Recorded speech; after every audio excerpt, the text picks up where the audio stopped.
어렵습니다. 그래서 요거를 용접하려면은 우선 시간도 많이 걸리고, 그다음 용접사에 대한 기량도 필요하고, 그래서 또 용접한 후에 그 비파괴 검사를 하기 때문에 비파괴 검사에 대한 그 합격을 받아야 되고, 이런 여러 가지 그 난관이 있습니다.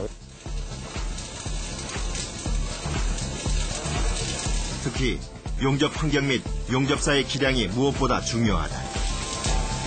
용접사는 반드시 교육훈련 및 인증 과정을 통과해야 하며 고난도 용접이나 고품질을 요구받는 곳에는 우수한 용접사들이 투입돼 작업을 한다.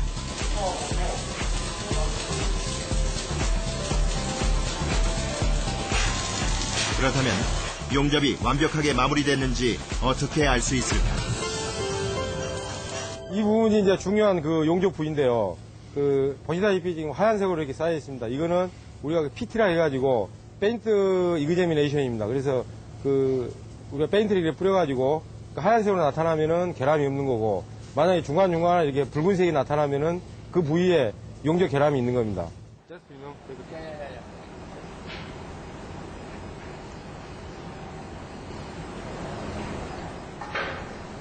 용접 부위는 보통 3가지 정도의 테스트를 거쳐 검사하게 되는데, 이것은 UT라 불리는 초음파 검사.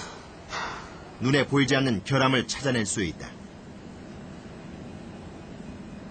특히 또 이제 에페소 같은 것이 한번 이렇게 제작이 건조가 돼가지고 사이트에 설치되고 나면 거의 자기가 가동되는 설계 수명 동안 20년이면 20년, 뭐 25년이면 25년 동안 그 자리에서 계속 중단을 없는 생산을 해야 됩니다. 그러니까 아주 엄격하게 품질이 관리되지 않으면 뭐 조그마한 어떤 그 결함이 그 크랙이나 이런 리키지를 발생시키고, 그러면 이제 가스가 새서 폭발을 하고 완전히 뭐 침몰되기도 하고 그럽니다. 그런 측면에서 특히 이제 이게 용접 구조물이기 때문에 그 용접의 어떤 품질들이 아주 엄격하게 관리되고 수준을 요구받고 있죠.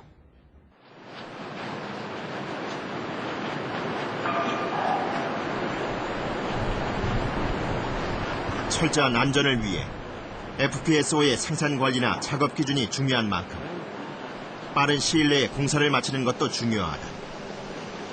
개발부터 생산까지 기간이 줄어들면 그만큼 투자 비용을 빨리 만회할 수 있기 때문이다. 이 조선소에서는 전체 공사 기간을 단축하기 위해 FPSO 전용 도크를 만들었다. 이것이 바로 2008년 완공된 H도크. 폭 115m, 길이 490m로 기존의 도크보다 훨씬 크기 때문에 두 기가 동시에 작업을 할 수 있어 전체 공사 기간을 1개월 이상 단축할 수 있게 됐다. H도크에서 원통형 FPSO를 만드는 방법을 알아보자. 먼저 전용 도크에서 하부 구조인 탱크 부분을 만든다. 그리고 나서 예인선을 이용해 해상 도크로 끌고 간 후 골리앗 크레인으로 상부 구조를 만들게 된다.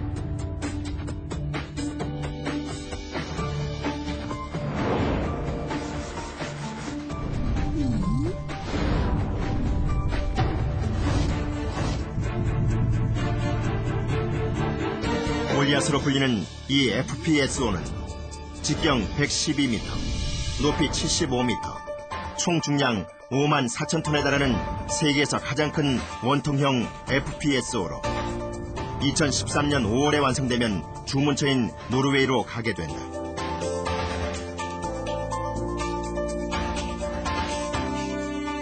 현재 세계의 바다를 누비는 초대형 FPSO는 약 30개 정도인데 그중 3분의 2가 한국에서 만든 것이다.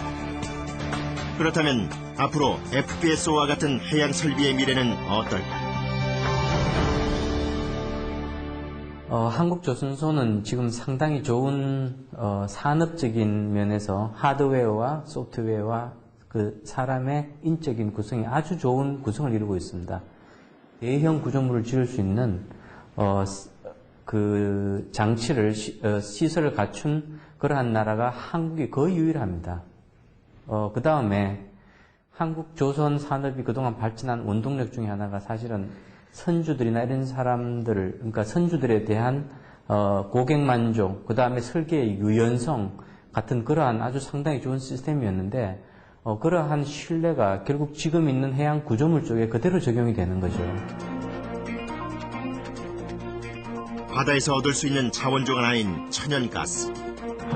천연가스는 원유와 마찬가지로 플랫폼에서 물과 불순물을 1차 제거하고 생산기지에서 재처리한 후 파이프라인을 통해 소비자에게 전달된다.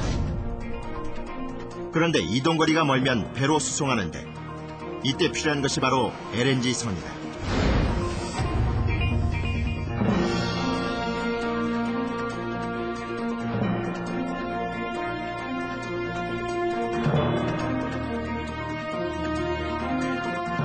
세계 최고의 첨단 기술이 있어야만 만들 수 있어 LNG선은 선박의 꽃이라 불린다. 한 척당 가격은 약 1억 6천만 달러. 고부가가치 선박으로 손꼽히는 LNG선 전체의 70%. 즉, 3척 중 2척은 한국이 만들고 있어 한국은 세계가 인정하는 LNG선 생산 국가이기도 하다. 그렇다면 왜 LNG선을 세계 최고의 첨단 기술이 있어야만 만들 수 있다고 하는 것일까? 문제는 천연가스의 부피. 기체 상태의 천연가스는 부피가 너무 크다는 것이다. 하지만 천연가스는 영하 162도로 냉각하면 액체로 변하면서 부피가 600분의 1로 줄어든다. 천연가스를 액화시키면 기체일 때보다 600배를 더 수송할 수 있다는 것이다. 그런데 한 가지 문제가 있다. 천연가스를 영하 162도의 극저온 상태의 액체로 운반하는 것이 쉽지 않기 때문이다. 그래서 LNG를 담는 탱크의 역할이 중요할 수밖에 없다.